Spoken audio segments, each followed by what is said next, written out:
Alright, so you want to learn to play the Yak-23. You've spent countless hours in battles, and your games make you look like those AI bombers you get when nobody's playing at 3 AM.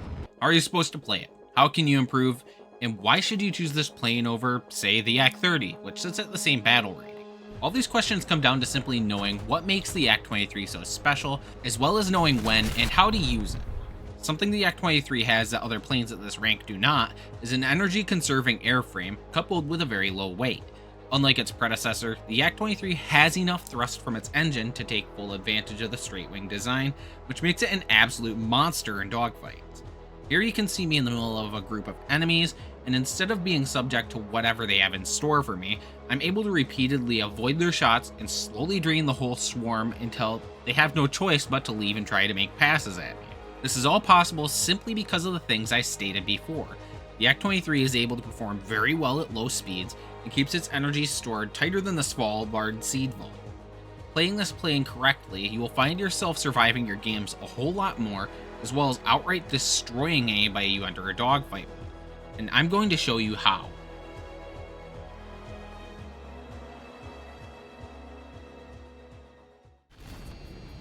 Here we have a match where I fought against a subscriber in the J29F.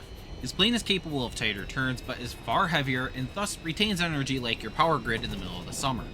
So the strategy when fighting planes like this is to slowly and methodically drain their speed and reposition on them while they recover, which is what you're going to see me do here. This was my first time playing against this plane with the Yak-23, so naturally, I ended up making a whole bunch of mistakes. But due to the huge differences in performance, I was able to easily shake off his attacks and reposition for another pass. You do have a limited number of rounds though, so don't just go slinging bullets recklessly, and try to pace your shots for when you have a good chance of hitting. If you've been paying attention, you can see that I only had 12 rounds at the start of this fight, and that's really all you need. I unfortunately suffered from skill issues and managed to only cripple the J29 before having to bail out on the fight and go rearm.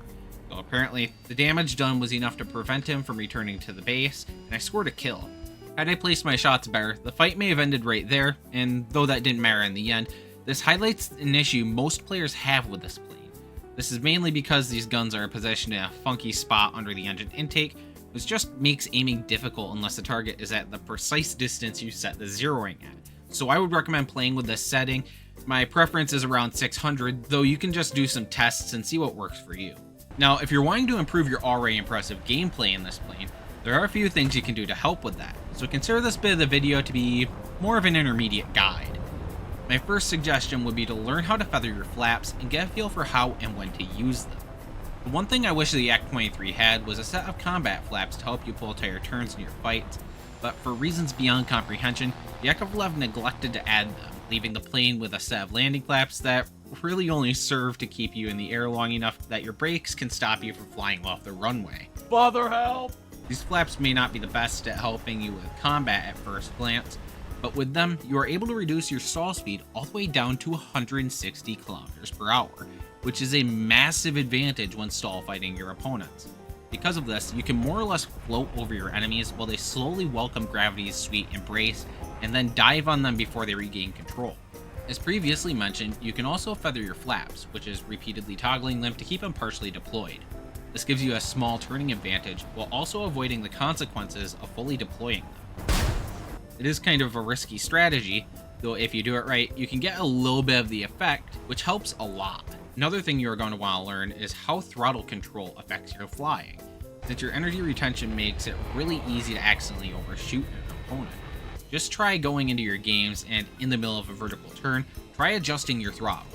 Adding power should help you zoom straight through the turn, while cutting it will allow you to turn earlier, albeit slower and more like a stall. You can also throw in some flaps to try and make the turn faster, since you won't have enough speed to rip off your wings.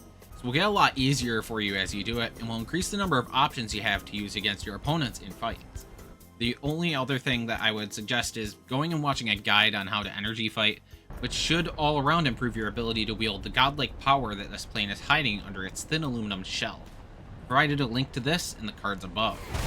One last thing is that, while this plane does share a battle rating with other planes like the Yak-30 and MiG-17, this plane has a fundamentally different playstyle in mind that remains in the line with the old propeller-driven doctrine the Soviets had maintained through World War II.